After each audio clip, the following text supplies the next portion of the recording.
Ayo, terima. Ayo, temanya apa?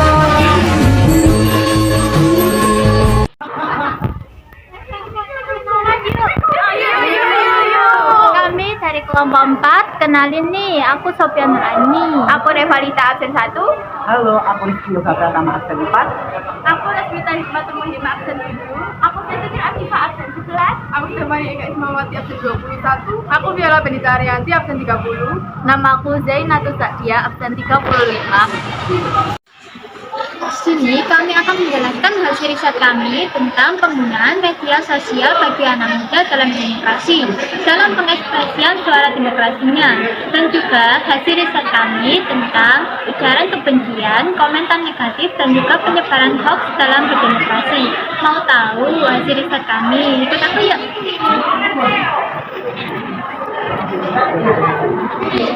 Mau nanya nih, dalam proses demokrasi, bagaimana cara peserta mendapatkan informasi mengenai proses demokrasi?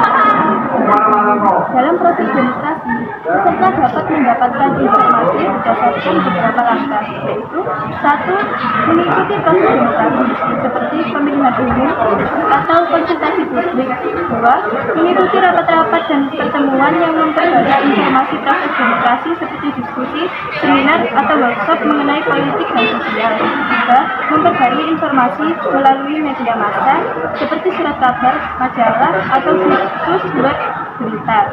4. Mengakses sumber informasi yang sah dan kredibel seperti berita dari media massa, laporannya dari badan otoritas atau lembaga pemerintah yang bertanggung jawab atas proses demokrasi. 5. Bertukar pikiran dan pertukaran informasi dengan orang-orang di lingkungan sekitar yang memahami proses demokrasi atau yang sudah pernah bekerja sama dalam proses demokrasi di masa lalu. 6. Mengikuti kursus atau pelatihan yang diselenggarakan oleh lembaga atau organisasi yang berkaitan dengan proses demokrasi. Wah, bagus sekali jawabannya. Terima kasih. Nah, udah tahu kan gimana cara mendapatkan informasi mengenai proses demokrasi? Sekarang kita sharing-sharing lagi yuk ke kakak itu. Kak, permisi dong. Ya, Mau nanya, platform apa saja kak yang digunakan untuk mengakses kegiatan demokrasi? kami menggunakan platform dari Google ataupun Chrome, Lalu sebutkan 5 website yang dianggap memiliki kredibilitas tinggi dalam memberikan informasi tentang proses demokrasi.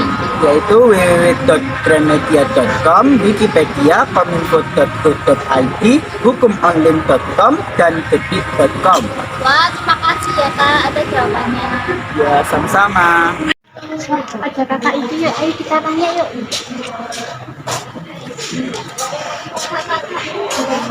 Mau nanya nih, apa saja hal-hal yang menjadi perusak demokrasi di media sosial? Hal-hal yang menjadi perusak demokrasi di media sosial yaitu 1. Campur tangan orang asing. Mereka menggunakan media sosial sebagai senjata informasi. Kedua, hoax. Hoax ini menyebabkan banyak orang menulis komentar negatif di media sosial. Ketiga, pelecehan politik. Media sosial kini banyak digunakan untuk menyerang orang-orang yang berbeda pilihan politik dengan ujaran kebencian bahkan ancaman. 4. Ketidaksetaraan. Hal ini berbahaya menurut Facebook karena para politikus akhirnya tak akan bisa menangkap aspirasi publik secara lengkap dan seimbang. Kelima, ruang gema. Facebook diakui sebagai ruang gema yang membuat publik terpecah belah. Wah, benar sekali kakaknya. Makasih ya kak. Sama-sama. Tadi udah disebutin hal-hal yang menjadi perusak demokrasi di media sosial. Sekarang ayo kita sharing lagi ke kakak itu.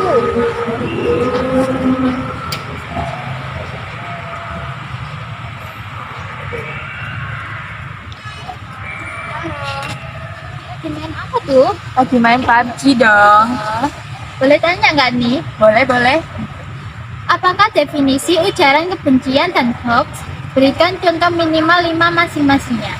Menurut saya, definisi ujaran kebencian adalah segala jenis komunikasi dalam ucapan, tulisan, atau perilaku yang menyerang atau menggunakan bahasa yang merendahkan atau diskriminatif yang mengarah pada seseorang atau kelompok berdasarkan siapa mereka. Contohnya adalah penghinaan warna kulit, ras, maupun suku.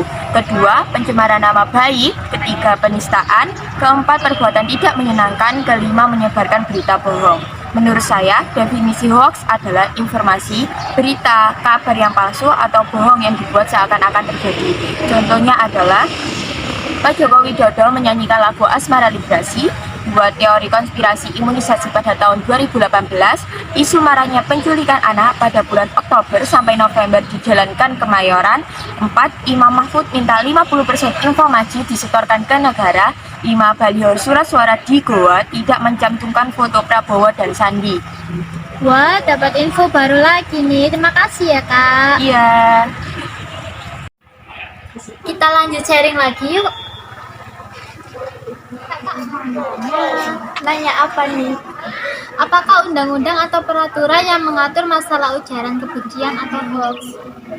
Pengaturan penyebaran berita hoax serta ujaran kebencian berdasarkan hukum positif telah secara tegas diatur di dalam KUHP, yaitu terdapat pada pasal 154 KUHP, pasal 154A, pasal 156, pasal 156A, serta pasal 157 ayat 1 dan 2. Bunyi pasal 154 KUHP, barang siapa menyatakan di muka umum perasaan permusuhan, kebencian, atau penghinaan terdapat pemerintah Republik Indonesia dipidana dengan pidana penjara selama-lamanya 7 tahun atau denda sebanyak-banyaknya Rp500. Bunyi pasal 154A, barang siapa menodai bendera kebangsaan Republik Indonesia dan lambang negara Republik Indonesia dihukum dengan hukuman penjara selama-lamanya 4 tahun atau denda setinggi-tingginya Rp3.000. Bunyi pasal 156. Pasal 156, barang siapa di muka umum menyatakan perasaan, permusuhan, kebencian, atau penghinaan terhadap suatu atau beberapa golongan rakyat Indonesia diancam dengan pidana penjara paling lama 4 tahun atau pidana denda paling banyak Rp4.500. Bunyi pasal 156A. Pidana diadakan pasal baru yang berbunyi sebagai berikut. Pasal 156A. Perbuatan A, yang pada pokoknya bersifat permusuhan, penyalahgunaan, atau penodaan terhadap suatu agama yang dianut di Indonesia. B, dengan maksud agar supaya orang tidak menganut agama apapun juga yang bersendikan ketuhanan yang Maha Esa. Bunyi pasal 157 ayat 1. Barang siapa menyiarkan, mempertontonkan, atau menempelkan surat atau gambar yang isinya menyatakan perasaan, permusuhan, kebencian, atau penghinaan diantaranya atau terhadap golongan-golongan penduduk negara Indonesia dengan maksud supaya isi surat atau gambar itu diketahui oleh orang banyak, dihukum penjara selama-lamanya 2 tahun 6 bulan atau denda sebanyak Rp4.500. Ayat 2. Jika si tersalah melakukan kejahatan itu dalam jabatannya dan pada waktu melakukan kejahatan itu belum lagi lewat 5 tahun sejak keputusan hukumannya yang dahulu lantaran kejahatan serupa itu juga telah mendapat ketetapan, maka dapat ia dipecat dari jabatannya. Wah, gitu ya Kak. Makasih ya informasinya. Sama-sama. Bye-bye. Boleh? Bagaimana adab atau tata krama dalam memanfaatkan media sosial sebagai penyalur suara demokrasi? Baik, tata krama atau adab dalam bermedia sosial adalah menghargai perbedaan, tidak menyebarkan berita hoax, tidak mudah terprovokasi, hindari saling menghujat, jangan mengumbar informasi pribadi, menggunakan media sosial sesuai dengan kebutuhan, menjaga sikap dan etika dalam berinteraksi dengan pengguna lain, menyaring informasi yang didapat, terakhir memaksimalkan manfaat penggunaan media sosial. Wah, bagus sekali jawabannya. Makasih ya Kak.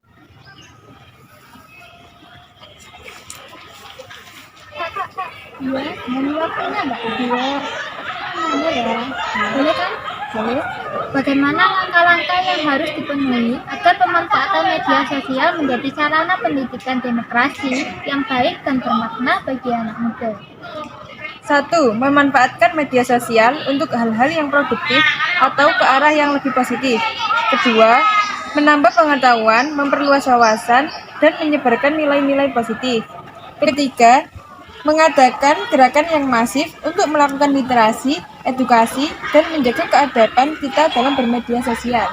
Oh, gitu ya, Kak. Ya. Makasih ya. Sama-sama. Tips-nya. Kak, ini udah selesai atau mau sharing lagi? Oh, ini untuk yang terakhir kalinya kok. Ayo. Oke. Halo. Boleh, Kak? Boleh. Bagaimanakah harusnya anak muda memanfaatkan media sosial sebagai suara demokrasi? Baik, para pemuda harus menggunakan media sosial dengan mengemukakan pendapat maupun pemikiran sebagai bentuk demokrasi dalam menyuarakan aspirasi masyarakat di ranah politik dan menyampaikan gagasan hingga mengkritik kebijakan pemerintah. Wah, benar sekali kakaknya. Boleh nanya lagi nggak? Boleh. Apa rencanamu agar bisa berkontribusi terhadap kebaikan proses demokrasi di negeri ini? Rencana saya adalah meningkatkan keamanan ketertiban masyarakat sebab dengan terwujudnya kehidupan demokratis, semua warga masyarakat puas, tidak ada yang memiliki rasa dendam dan benci terhadap masyarakat lainnya. Ya ampun, bagus sekali jawabannya. Makasih ya Kak, udah sharing. Sama-sama.